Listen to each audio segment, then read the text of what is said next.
Hello students, good evening. Welcome back my channel DK English classes. Students, आज मैं आप सभी के लिए लेकर के आया हूं एक बहुत ही इम्पोर्टेंट, बहुत ही इंटरेस्टिंग टॉपिक जिसका नाम टेंस है। स्टूडेंट्स, मैंने बेहद बार देखा है कि जो टेंस का टॉपिक है वो इतना इम्पोर्टेंट होने के बावजूद भी स्टूडेंट्स के पता नहीं क्यों समझ में नहीं आता है। स्टूडेंट्स से अक्सर ये शिकायत मिलती है कि सर ये टॉपिक हमें बहुत बोर करता है, ये टॉपिक हमारे समझ में नहीं आता। But student, I assure you that, मैं आपको विश्वास दिलाता हूं कि मेरी ये वीडियो देखने के बाद जो टेंस का पार्ट मैं आपको समझाऊंगा, टेंस का जो पार्ट मैं आपको सिखाऊंगा, उसमें मैं दावा करता हूं कि ऐसा कुछ भी नहीं रहेगा जो आपके समझ में नहीं आएगा। स्टूडेंट्स, मेरी इस वीडियो से पहले टेंस से रिलेटेड मैंने एक वीडियो और भी अपलोड की है जिसमें मैंने डिटेल स्टडी नहीं बताई है। टेंस क्या होता है और टेंस के मेजर पार्ट्स कितने होते हैं वो मैंने समझाया है, वो मैंने आपको बताया है। इस पार्ट के अंदर स्टूडेंट्स एक बार अपन टेंस के बारे में डिटेल स्टडी न करके टेंस के टाइप जो पिछली वीडियो की जो चीजें थी वो मैं आपको रिमाइंड करवाऊंगा। उसके बाद में आज हम टेंस का एक पार्ट जो स्टार्टिंग पार्ट है वो अपन पढ़ेंगे। First of all I would like to tell you, मैं बताना चाहूंगा आपको कि टेंस क्या होता है। Students, tense is nothing but a division of time. Tense और कुछ नहीं है, समय का एक डिवीजन है जिसकी स्पेशल 3 फॉर्म बताई गई है: present, past, future. It means कि टेंस जो है वो समय को ही कहा गया है। हिंदी में इसको काल या समय कहा जाता है। इसके 3 मेजर पार्ट्स है: present tense, past tense, future tense. Students, आपको यह भी मालूम होना चाहिए कि प्रेजेंट टेंस को हिंदी में वर्तमान काल कहते हैं, पास्ट टेंस को हिंदी में भूतकाल कहते हैं और फ्यूचर टेंस को हिंदी में भविष्य काल कहते हैं। स्टूडेंट्स, इन 3 मेजर पार्ट्स के अलावा टेंस के जो इंडिविजुअल पार्ट है, जो भी इसका पर्टिकुलर पार्ट है, उसके 4 अलग अलग पार्ट्स और है। तो इन टोटल अगर अपन देखें तो टेंस 4 इंटू 3 12 पार्ट्स हो गए हैं, जिसमें से जो पहला पार्ट है वो आज अपन अपनी इस वीडियो में डिटेल में स्टडी करेंगे। और जैसा कि मेरा दावा है कि ये पार्ट पढ़ने के बाद आपके ऐसा नहीं रहेगा कि आपके समझ में नहीं आया। तो फर्स्ट ऑफ ऑल, जैसा कि student you can see on the board, आप बोर्ड पे देख पा रहे हो, मैंने हेडिंग डाल रखी है टेंस, जिसको हिंदी में काल या समय कहते हैं, एंड इट्स टाइप्स, यानी टेंस तथा इसके भाग। तो फर्स्ट ऑफ ऑल मैं बोर्ड पे लिखना चाहूंगा स्टूडेंट्स कि जो टेंस का 3 जो मेन पार्ट है उसमें से जो पहला पार्ट है, जैसे कि मैंने अपनी पहली वीडियो में भी डाला था, प्रेजेंट टेंस इसका पहला पार्ट है। इसका जो सेकंड पार्ट है वो पास्ट टेंस होता है। इसका थर्ड पार्ट है वो फ्यूचर टेंस होता है। बट स्टूडेंट, आज हम प्रेजेंट टेंस में से इसके जो 4 अलग अलग पार्ट्स होते हैं उनमें से एक पार्ट की डिटेल स्टडी करेंगे। जैसा कि स्टूडेंट, प्रेजेंट टेंस के भी 4 पार्ट होते हैं, पास्ट टेंस के भी 4 पार्ट होते हैं और फ्यूचर टेंस के भी 4 पार्ट होते हैं। इसमें हमें इन 3 नाम के अलावा 4 अलग अलग नाम और भी याद रखने हैं। तो स्टूडेंट्स, हमारा पहला जो टेंस है वो प्रेजेंट टेंस है और इसके जो 4 पार्ट्स है उनमें से पहला पार्ट मैं आपके सामने स्टडी करवाऊंगा, आपको मैं बताऊंगा। तो स्टूडेंट, प्रेजेंट टेंस में जो हमारा पहला टेंस है उसका नाम है प्रेजेंट सिंपल टेंस। स्टूडेंट, जो प्रेजेंट सिंपल टेंस है इसको बुक्स के अंदर प्रेजेंट इंडेफिनेट के नाम से भी जाना जाता है। प्रेजेंट सिंपल इसी को कहते हैं, सिंपल प्रेजेंट भी इसी को कहा जाता है और प्रेजेंट इंडेफिनेट टेंस भी इसी को कहा जाता है। सिंपल का ही दूसरा नाम स्टूडेंट्स इंडेफिनेट है, इंडेफिनेट टेंस। इसी को प्रेजेंट सिंपल और इसी को प्रेजेंट इंडेफिनेट टेंस से स्टूडेंट्स कहा जाता है। तो हम आज प्रेजेंट इंडेफिनेट और प्रेजेंट सिंपल जिसका नाम है उसकी डिटेल स्टडी करने जा रहे हैं। स्टूडेंट्स, टेंस में क्या होता है, फर्स्ट ऑफ ऑल जब भी इंपॉर्टेंट जो पार्ट होता है टेंस का वो ये होता है कि हम किसी भी टेंस को जो हिंदी में हम सोचते हैं उसकी इंग्लिश कैसे बनाई जाती है। मैं आज आपको इस टेंस के बारे में जो मेजर टॉपिक्स है, नो मेजर पार्ट्स है, वो भी बताऊंगा तथा हिंदी से इंग्लिश में कैसे इसको ट्रांसलेट किया जाता है वो भी मैं आपको समझाऊंगा। तो स्टूडेंट, बेसिकली क्या होता है, बुक्स के अंदर बहुत लेंथी लैंग्वेज होती है, बहुत ही लंबी चौड़ी भाषा होती है, बट मैं यहाँ पे वेरी सिंपल वे में आपको बताना चाहूंगा। फर्स्ट ऑफ ऑल स्टूडेंट, एक वर्ड है पहचान, जिसे इंग्लिश में आइडेंटिटी कहा जाता है। स्टूडेंट्स, हम इसे इंग्लिश में आइडेंटिटी कहते हैं। आइडेंटिटी मीन्स होता है पहचान। जैसे कि हमारा पहचान पत्र होता है जो वोट देने के काम आता है, तो उसको भी आइडेंटिटी कार्ड कहा जाता है। उसी तरीके से स्टूडेंट्स, पहचान को इंग्लिश में आइडेंटिटी कहा जाता है। इसकी एक हिंदी की पहचान होती है, ता है। स्टूडेंट, इसे नोट कर लेंगे, नोट्स जितने अच्छे से आप बनाओगे वो आपको फ्यूचर में भी काम आएंगे। ता है, ती है, ते है। तो स्टूडेंट मैं यहाँ कहना चाहता हूं कि जिन वाक्यों के अंत में ता है, ती है, ते है आते हैं वो हमारा प्रेजेंट सिंपल माना जाता है, प्रेजेंट इंडेफिनेट माना जाता है। ये दोनों नाम एक ही है स्टूडेंट्स। ता है, ती है, ते है जिन भी वाक्यों में आते हैं वो प्रेजेंट सिंपल होता है। अब फर्स्ट ऑफ ऑल मैं बता दूं आपको स्टूडेंट्स की ये वाक्य ता है, ती है, ते कहां बोला जाता है। ता है, ती है, ते है का जो वर्ड का यूज है वो स्टूडेंट हम हमारी डेली लाइफ में, हम हमारी रेगुलर लाइफ में, हमारी जो डेली हैबिट्स है, जो दिन प्रतिदिन के हमारे जो दैनिक जीवन में होने वाले कार्य होते हैं जिनको बार बार रिपीट होते रहते हैं, the action which repeats again and again daily और as a gap of the time, निश्चित समय के अंतराल में हम कोई काम रिपीटेडली करते रहते हैं, वो टेंस प्रेजेंट सिंपल टेंस होता है। और डेफिनेटली स्टूडेंट्स आप ये प्रूव करके देख लीजिएगा कि उस टेंस के अंदर हमारी जो हैबिचुअल एक्शंस होते हैं, हमारे जो रेगुलर एक्शंस होते हैं उनमें ता है 100% आते हैं, 100% आते हैं। फॉर एग्जाम्पल अगर मैं आपके सामने एक एग्जाम्पल रखूं कि मैं रोजाना सुबह 5 बजे उठता हूं, तो देखिए अंत में ता हूं आ गया। अगर मैं कोई काम डेली करता हूं, जैसे मान लीजिए स्टूडेंट्स मैं बच्चों को इंग्लिश पढ़ाता हूं, तो ये मेरा एक दिन का काम नहीं है, ये मेरा रेगुलर काम है, मेरे हैबिट का काम है, ये मेरे को डेली करना पड़ता है, इसलिए मैं बच्चों को इंग्लिश पढ़ाता हूं। तो देखिए ता है का यूज हुआ। ये जो ती है ये फीमेल के लिए आता है। अगर मेरी जगह कोई लड़की का नाम होता है तो वो ये कहेगी कि मैं रोजाना 5 बजे उठती हूं। तो देखिएगा इस ती है आ गया है, वह रोजाना खेत जाती है, ती है आ गया है। उसी प्रकार से जो आप ते है नाम देख रहे हो ये प्लूरल के लिए आता है, जैसे बच्चे रोजाना स्कूल जाते हैं, माता पिता बच्चों का ख्याल रखते हैं, हम रोजाना घूमने जाते हैं, यानी प्लूरल आने पर अंत में ते है आया। तो स्टूडेंट ये बात मैंने क्लियर कर दी कि ता है कब आता है, ती है कब आता है, ते है कब आता है। जो भी आपके रूटीन के एक्शंस है, जो आपने हैबिट के एक्शंस है उनमें ता है, ती है, ते आता है। सो ये पॉइंट मुझे उम्मीद है कि एकदम क्लियर हो गया होगा कि ता है, ती है, ते है कहां आता है। अब स्टूडेंट जब कभी भी लाइफ के अंदर आप कोई सेंटेंस बोलो, जब कभी भी आप कोई नोट्स लिखो, कुछ भी ट्रांसलेशन करो, और उन वाक्यों के अंदर यदि ता है, ती है, ते है और आई होने पर ता हूं भी आता है, यानी मैं के लिए ता हूं आता है, तो ये पहचान आए तो आपको और कुछ नहीं करना, आपको प्रेजेंट सिंपल टेंस मानना है और प्रेजेंट सिंपल टेंस में जो पैटर्न, जो फॉर्मूला आता है वो उसमें अप्लाई कर देना है। आपकी ट्रांसलेशन 100% करेक्ट जाएगी, कोई भी उसको चैलेंज नहीं कर सकता। तो स्टूडेंट्स आगे बढ़ते हैं, लेट्स गो अहेड। ये अब तक अपनी पहचान हुई है, इसके आगे का जो स्टेप है वो ये होता है कि हमें एक पैटर्न लिखना होता है।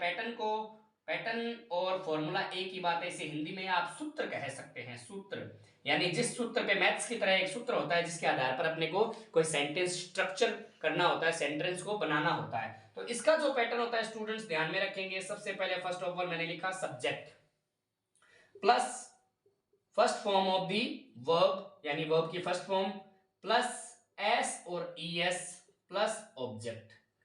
तो स्टूडेंट्स मैं आपको बताना चाहूंगा कि ये इसका पैटर्न है। अब सब्जेक्ट सेंटेंस के अंदर जो पहला ही पहला नाम होता है, पहला ही पहला पार्ट होता है वो सेंटेंस में सब्जेक्ट कहलाता है। वर्ब उस सेंटेंस के अंदर, उस वाक्य के अंदर होने वाला जो एक्शन है, जो काम हो रहा है उसे वर्ब कहा जाता है। एस और ईएस उसमें हमें अकॉर्डिंगली यूज करना पड़ता है। और ऑब्जेक्ट क्या होता है स्टूडेंट्स, वर्ब के बाद में आने वाला शब्द जो होता है वो ऑब्जेक्ट होता है। या हम वर्ब के ऊपर कोई क्वेश्चन किया जाता है क्या और किसको, फिर जो आंसर आता है वो ऑब्जेक्ट होता है। यानी जिस चीज को हम करते हैं, जो काम करते हैं, जिस बेस पे काम करते हैं, जिसका वर्ब पर इफेक्ट पड़ता है वो ऑब्जेक्ट होता है। ओके स्टूडेंट्स, तो ये मैंने सब्जेक्ट क्या होता है, वर्ब क्या होती है, ऑब्जेक्ट क्या होता है, इसके बारे में आपको मैंने डिटेल में बताया। चलिए स्टूडेंट्स लेट्स गेट स्टार्टेड, इसके बाद में अपन इसको बनाते हैं। स्टूडेंट्स मैं आपको ये भी बताना चाहूंगा कि ये सेंटेंस मैं आपको चारों ही टाइप से समझाने की कोशिश करूंगा कि यदि इस सेंटेंस को अपने को नेगेटिव और इंटेरोगेटिव में भी अगर बदलना हो तो क्या आता है। तो स्टूडेंट यहां आपको एक चीज का ध्यान रखना है, एक दो वर्ड का ध्यान रखना है आपको, डू और डज का। जब भी अपन इस सेंटेंस को नेगेटिव और इंटेरोगेटिव में बदलेंगे तो हमें डू और डज का यूज करना पड़ेगा। वो यूज कैसे किया जाता है, डू कहां होता है, डज कहां होता है, वो भी मैं आपको सेंटेंस में स्टूडेंट्स बताऊंगा। तो ये हमारा पैटर्न है और ये जो डू और डज आपको दिखाई दे रहा है ये नेगेटिव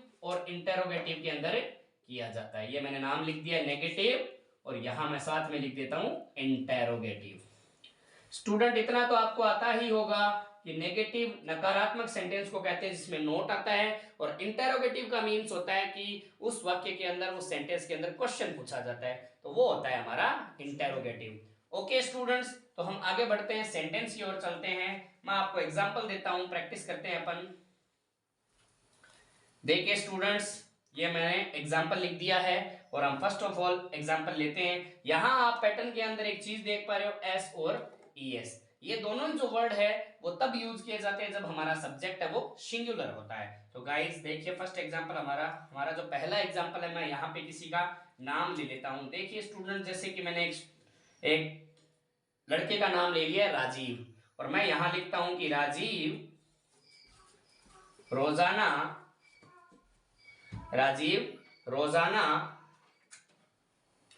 चाय पीता है।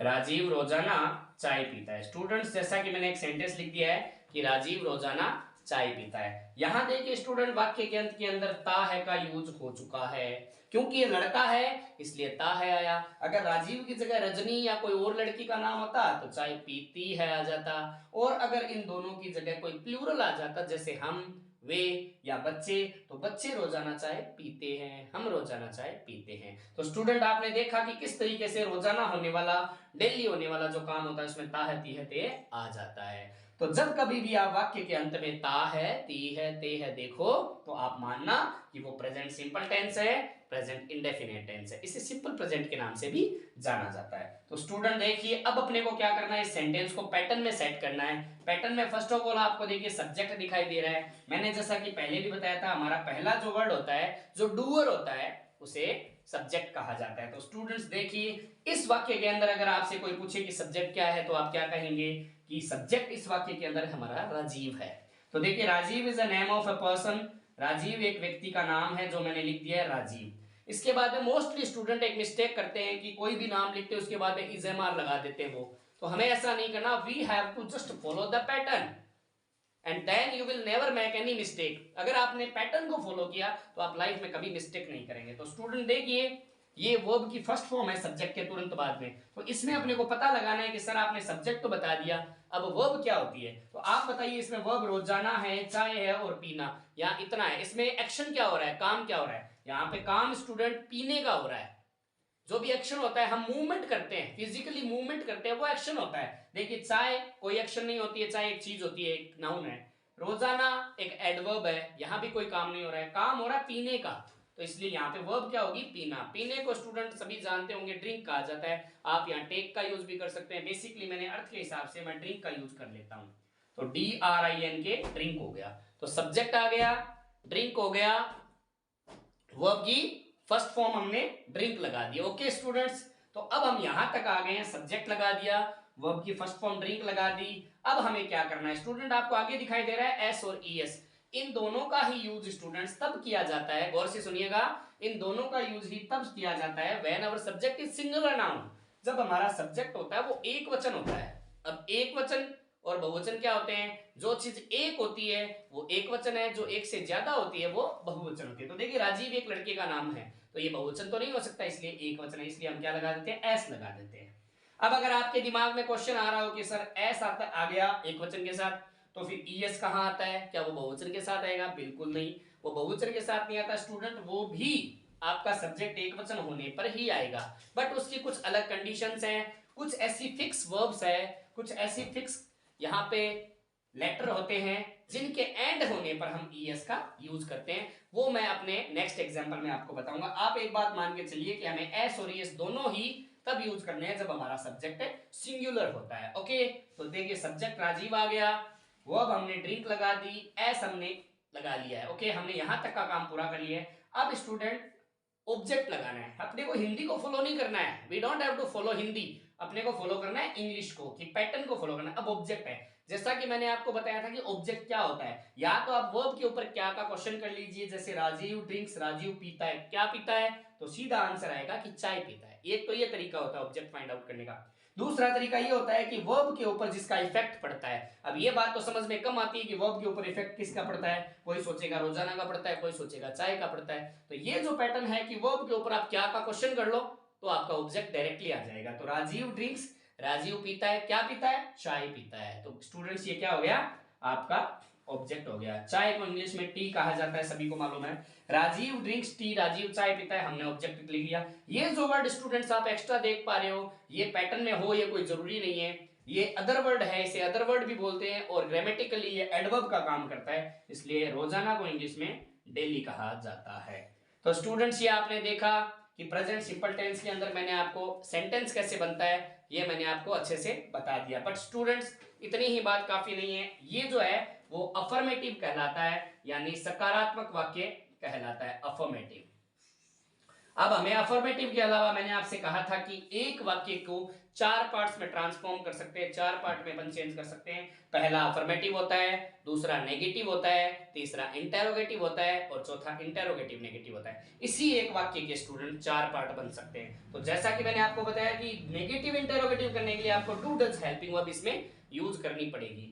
बहुत सारे स्टूडेंट्स क्या करते हैं कि बिना हेल्पिंग वर्ब के डायरेक्टली नोट लगा देते हैं, जैसे राजीव रोजाना चाय पीता है, राजीव ड्रिंक्स टी, राजीव रोजाना चाय नहीं पीता है तो राजीव नोट ड्रिंक टी, ऐसे स्टूडेंट्स बना लेते हैं। तो this is a simple and silly action students, ऐसा नहीं होना चाहिए, हमें डू और डज का यूज इसमें करना चाहिए, ये आप बात भूलेंगे नहीं। तो देखिए राजीव रोजाना चाय नहीं पीता है, अगर नेगेटिव में बोलना है तो हमें डू डज का यूज करना है। अब मैं आपको क्लियर कर देता हूं कि डू कहां आता है और डज कहां आता है। स्टूडेंट आपको यहाँ पे एक लेटर दिखाई दे रहा है एस, तो ये एक सिंपल सी ट्रिक है कि आपको डू लगाना डज लगाना, जिसमें आप एस देखो उसमें आप डज लगा देना। यानी इसके अंदर आपको एस दिखाई दे रहा है तो आपको एस वाला लेना है, ये याद करने का यूज करने का एक सिंपल सा तरीका है। आप यहां डू नहीं लाएंगे, अगर आपको एस दिखाई दे तो आपको डज यूज करना है। अगर मैं पैटर्न वाइज बात करूं तो when your subject is singular then you will use does. जब आपका सब्जेक्ट सिंगुलर होगा तो आप डज यूज करेंगे, जब आपका सब्जेक्ट प्लूरल होगा तो आप डू यूज करेंगे। तो स्टूडेंट्स नेगेटिव बनाने के लिए अपने को राजीव, अब फर्स्ट ऑफ ऑल अपने को डज का यूज करना है, तो राजीव डज और नॉट लगाएंगे, यानी डज के बाद नोट लगाएंगे, सिर्फ नॉट नहीं आएगा। तो राजीव डज नॉट, उसके बाद में स्टूडेंट आपको सेंटेंस को एज इट इज रखना है, एक थोड़ा सा चेंज करना है कि अब आपको जो वर्ब है उसके अंदर ऑलरेडी ड्रिंक्स जो है डज आने के बाद में आपको इसके अंदर एस यहां आ गया, इसलिए ये वाला एस आपको रिपीट नहीं करना। That is most important factor of this tense. इस टेंस का सबसे इंपॉर्टेंट फैक्टर यही है कि जब डज आ जाता है तो आगे वर्ब में एस और यस नहीं आता, वो रिमूव हो जाता है, ओमिट हो जाता है, हट जाता है। तो Rajiv does not drink tea आ जाएगा, और डेली चूंकि है इसलिए हमने लगा लिया। ये लीजिए स्टूडेंट्स, राजीव रोजाना चाय नहीं पीता है, इस सेंटेंस का मीनिंग हो गया। इसे इंग्लिश में क्या कहेंगे गाइज, इसको नेगेटिव कहेंगे। ये किस टाइप का सेंटेंस हुआ, ये नेगेटिव हो गया। तो हमने दो बना लिए, राजीव चाय पीता है रोजाना, Rajiv drinks tea daily, Rajiv रोजाना चाय नहीं पीता है तो Rajiv does not drink tea daily. Students spoken English के अंदर डज नॉट को शॉर्ट में डजंट भी बोलते हैं। Rajiv doesn't speak, doesn't drink tea daily. जैसे अगर मैं ये कहूं कि आई स्पीक इंग्लिश तो मैं इसका नेगेटिव में आई डोंट स्पीक इंग्लिश। बहुत बार हम बोलते हैं I know, I don't know, वो डोंट कैसे बना, डू नॉट को शॉर्ट में कहा गया है स्पोकन इंग्लिश के अंदर, तो यहां डज नॉट को शॉर्ट में आप डजन का यूज कर सकते हैं, डजन कह सकते हैं। So Rajiv does not drink tea daily, negative हो गया। अब हमारा थर्ड स्टेप है इंटेरोगेटिव का। गाइस मैंने पहले भी बताया था कि इंटेरोगेटिव कहते किसके हैं, बहुत सारे स्टूडेंट्स को तो ये भी कॉन्सेप्ट क्लियर नहीं होता कि इंटेरोगेटिव होता क्या है। डियर स्टूडेंट्स, इंटेरोगेटिव का मीन्स होता है कि जब आप सेंटेंस में क्या का यूज करें, वो क्या का यूज स्टार्ट में भी हो सकता है और बीच में भी यूज हो सकता है, बट वो सेंटेंस इंटेरोगेटिव ही कहलाएगा। इस टाइप से 1 के 4 सेंटेंस बनाते वक्त हम बेसिकली क्या स्टार्ट में लाते हैं, आगे आगे लाते हैं। तो क्या राजीव रोजाना चाय पीता है, ये हमारा सेंटेंस हो गया। तो स्टूडेंट्स इसके लिए इंग्लिश में आपको क्या करना पड़ेगा, हेल्पिंग वर्ब को आपको आगे लाना पड़ेगा। तो इसके लिए स्टूडेंट आपको क्या करना है, डज को आगे ले आओ, तो ये हमारा सेंटेंस बन जाएगा डज राजीव, और आपको कुछ नहीं करना, वही ऊपर वाला सेंटेंस रखना है, बस आपको डज आगे ले आना है। So does Rajiv drink, does Rajiv drink tea daily, does Rajiv drink tea daily. अब आपको यहां पे क्वेश्चन मार्क का यूज कर देना है स्टूडेंट्स, आपको यहां और कुछ नहीं करना, क्वेश्चन मार्क का यूज कर देना है। So does Rajiv drink tea daily हो गया। इसको क्या बोलेंगे अपन, इसको अपन कहेंगे इंटेरोगेटिव। स्टूडेंट्स इसको इंटेरोगेटिव कहेंगे आप। इसके बाद में स्टूडेंट्स जो हमारा लास्ट पॉइंट है, जो मैं आपको विद इन टाइम बताना चाहूंगा, विद इन टाइम ये इतना आसान नहीं है, इसलिए इसमें थोड़ा सा समय भी लग जाता है बताते हुए। तो ये हमारा लास्ट स्टेप इसके अंदर बाकी है। इंटरोगेटिव नेगेटिव कहा जाता है उसको। राजीव रोजाना चाय पीता है, इसकी इंटरोगेटिव नेगेटिव हो जाएगी क्या राजीव रोजाना चाय नहीं पीता है। इस सेंटेंस का मीन स्टूडेंट होता है क्या राजीव रोजाना चाय पीता है, जिसे इंटरोगेटिव कहते हैं, प्रश्नात्मक। अब हमारा लास्ट स्टेप बाकी है, क्या रोजाना राजीव रोजाना चाय नहीं पीता है। तो उसमें अपने को जो थर्ड वाला पॉइंट है वो फॉलो करना है और साथ में नोट लगा देना है। तो does Rajiv not drink tea daily. Does भी लगाना और 3 नंबर पे नोट भी लगा देना है।